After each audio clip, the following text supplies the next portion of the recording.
So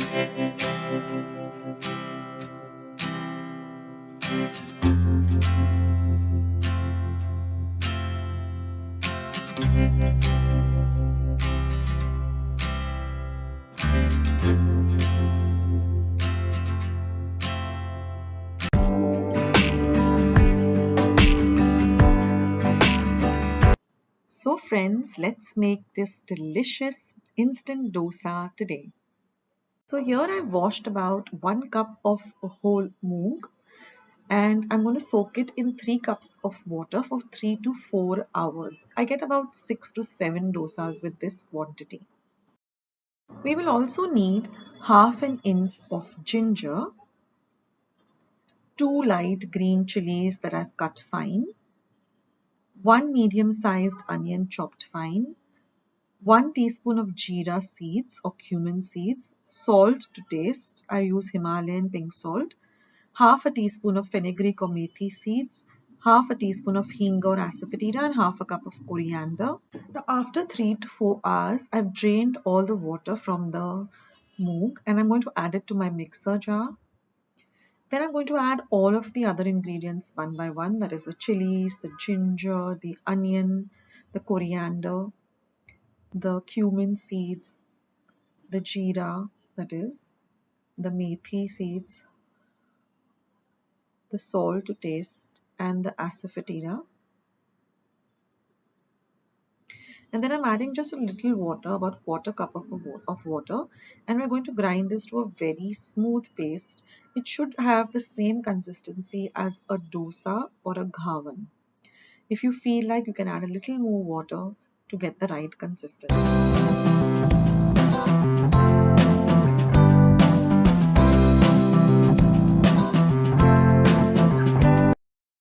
Now here I've really heated up my heavy bottomed iron pan for at least 10 to 15 minutes till it's piping hot.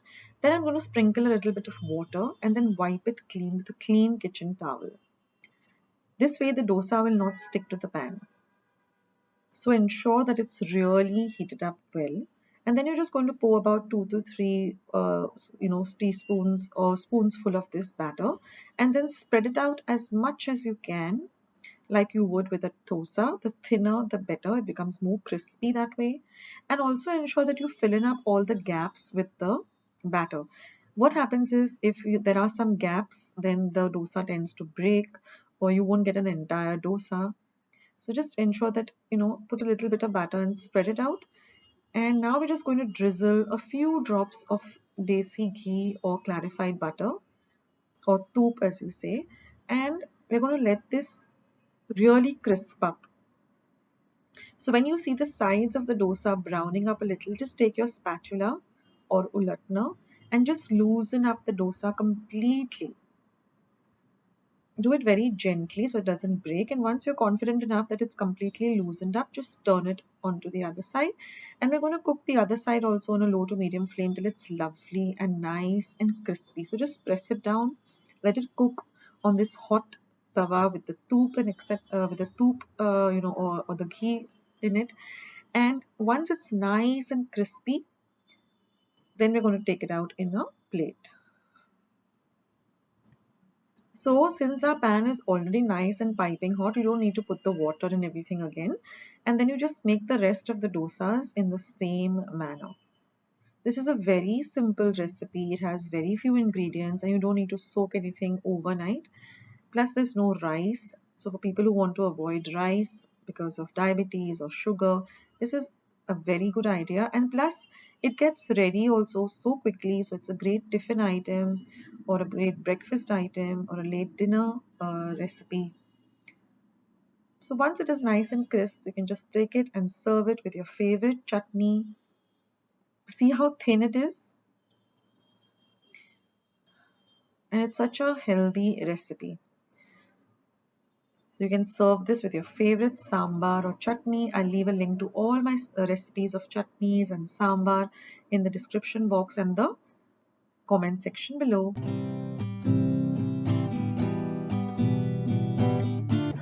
So let's see today's instant Rava dhokla recipe, a nice ideal breakfast or snack recipe.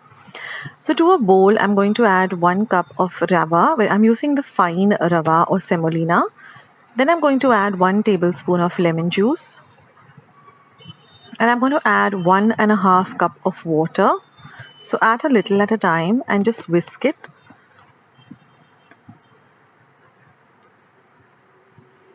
We want a batter which is very similar to a dosa batter. So mix everything well, and once you've mixed everything well, we are going to set this aside to rest for 15 minutes. So this is the kind of consistency we're looking for. Also, it will be a good time to prepare your steamer. Now after 15 minutes, give it a stir. Then I'm going to add 1 green chili that I've chopped fine. Mix the chili in well. Next, we're going to add some salt to taste. Mix the salt in well too. Next goes just half a teaspoon of oil. Stir everything nicely together.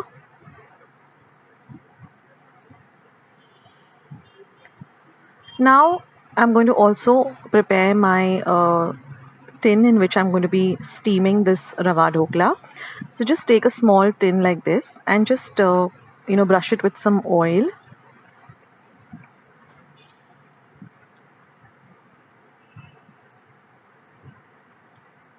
And now when your steamer is completely ready, that's when we're going to add 1 teaspoon of ENO or fruit salts and mix it vigorously till it starts to double in size like this immediately.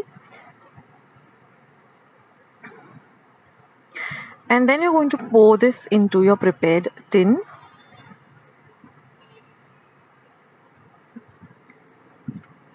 You have to work fast once you add the fruit salts or the ENO. And then we're going to put it into our steamer and steam it for 15 to 20 minutes or until a knife inserted comes out clean. So steam it for 15 to 20 minutes, put a timer, and then let the steamer completely cool down. And you can see that a knife inserted comes out clean.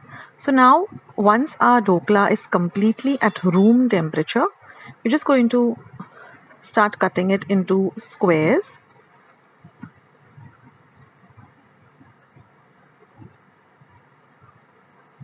Now because we oiled the tin also, it comes out really easily.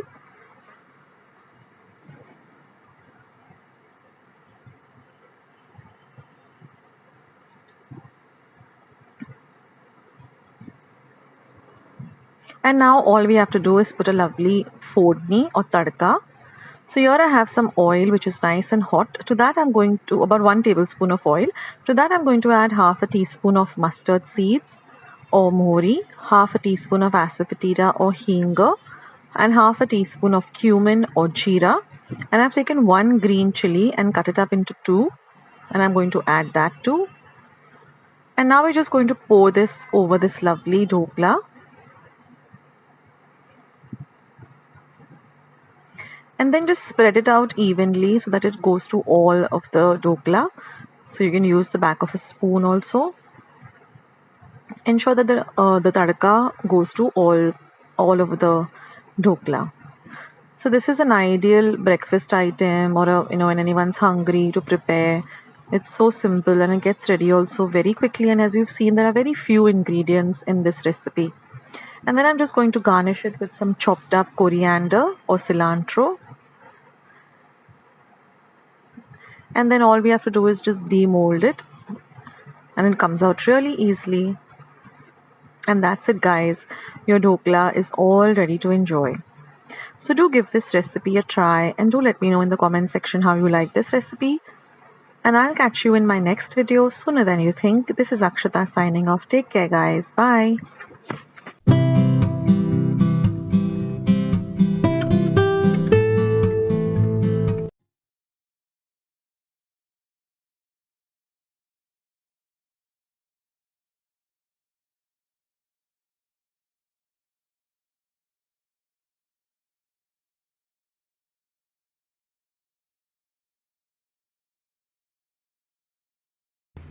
So friends, let's see today's instant moong dal idlis.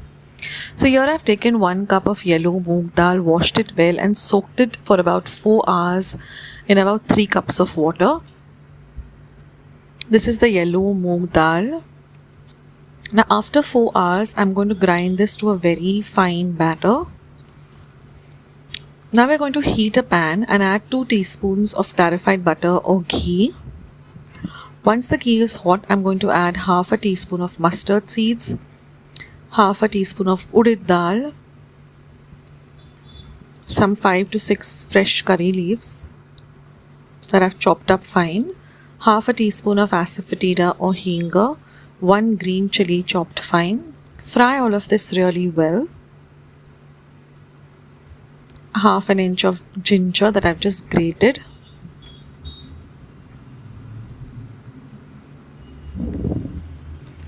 1/4 teaspoon of fine semolina or rava. Fry the rava till you get the nice aroma of the rava or the semolina.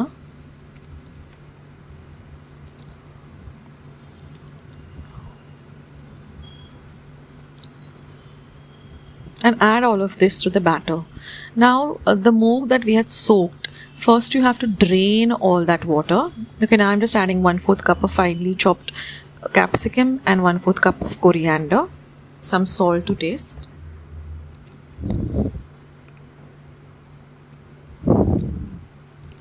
and 1/4 teaspoon of sugar. So after you drain the water, and I'm also going to add 1/4 cup of beaten up curd or yogurt. I will tell you about how to grind the batter with the moong dal in some time. Mix everything really well.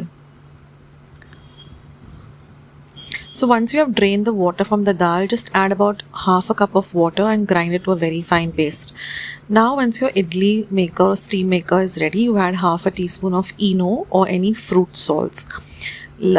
Oil your the tray, that is the idli tray, with ghee or oil.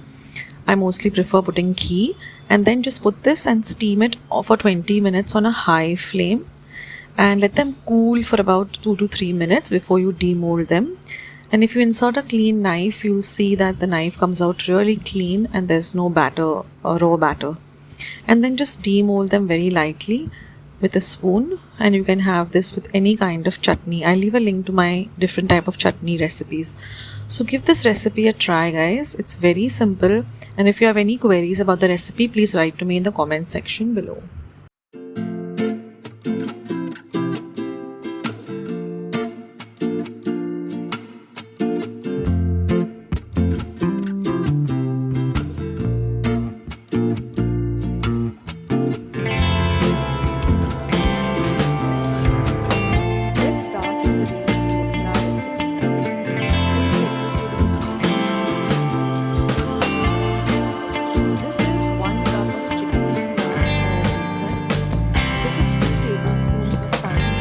Semolina.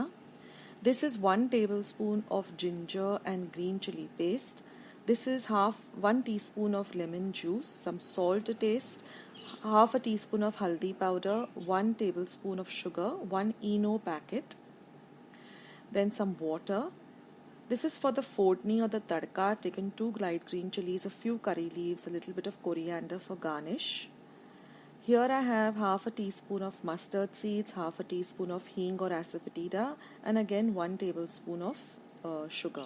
I have my steamer ready. I put some water inside the steamer and started to boil the water, and I've kept this kind of plate on top of it. And here I have just greased this pan with a little bit of oil, or brushed it with a little bit of oil. So let's start making this dhokla. So first I'm going to mix all the dry ingredients, that is the besan, the rava, the salt to taste, the sugar, the haldi or turmeric powder, and I'm going to mix everything well together. Now for the green chili paste, I've taken about 1 green chili and half an inch of ginger. Now I've added about 1 cup of water, and I've made this into a thin batter. not a very runny batter, not a very thick batter, just 1 cup of water for 1 cup of besan. Now I'm adding 2 tablespoons of oil, and again I'm going to mix everything well together. I'm going to add the lemon juice.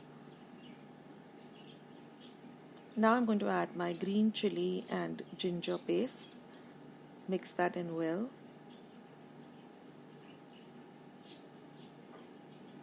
And now my steamer is ready, and when I'm just ready to put the dhokla into the steamer, I'm going to add the Eno and I'm going to mix it up well till the mixture doubles in size. Then I'm going to pour everything into the plate or the greased dish, and I'm going to put it into the steamer. Now I've closed the steamer and I'm going to steam it for exactly 20 minutes. Now after 20 minutes you can see that it starts leaving the sides of the pan, and also if you insert a clean knife you'll get it very clean. So now we're going to transfer this dhokla onto a plate. First I'm just loosening the edges, and then I'm just going to cut them into square size pieces.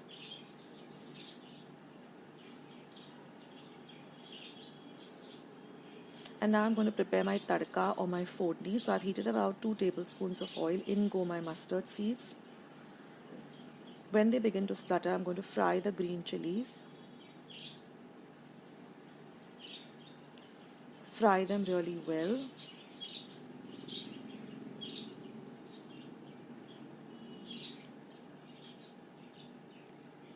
Once that is done, we're going to add in the hing or asafoetida, the curry leaves.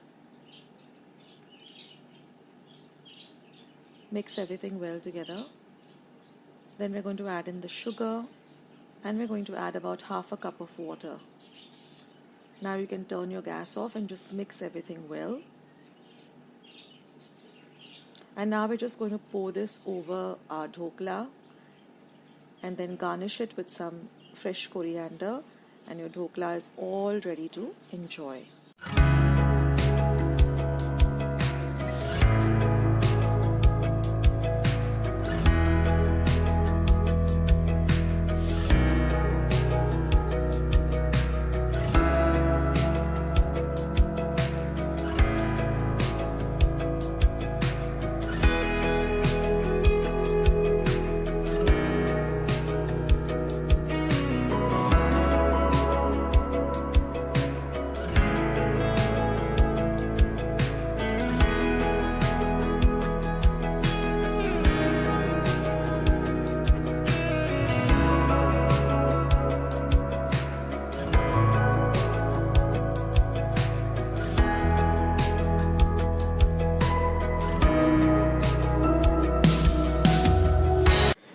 Friends, I hope you enjoyed watching today's recipe. I hope you're going to give today's recipe a try. Share my recipes with family and friends. Go and visit my channel. I have more than 500 recipes as of today. So go try them out, share them with family and friends, and let me know also in the comment section below how you like the recipe. Also, don't forget to give this recipe a big thumbs up by clicking the thumbs up icon that you see below this video. If you haven't joined Akshata's recipes yet, click the subscribe button that you see below this video and become a part of Akshata's recipes. And once you have subscribed, there's a little bell icon that will pop up. Just click it. That way, whenever I put up a new video, a recipe, vlog, or I'm just online waiting to chat with you, you'll get a message for the same. So friends, thank you so much for watching today's video, and I will catch you in my next video sooner than you think. This is Akshata saying bye. Take care, stay healthy, stay fit, be loving and kind to one another. So till I see you in my next video, bye.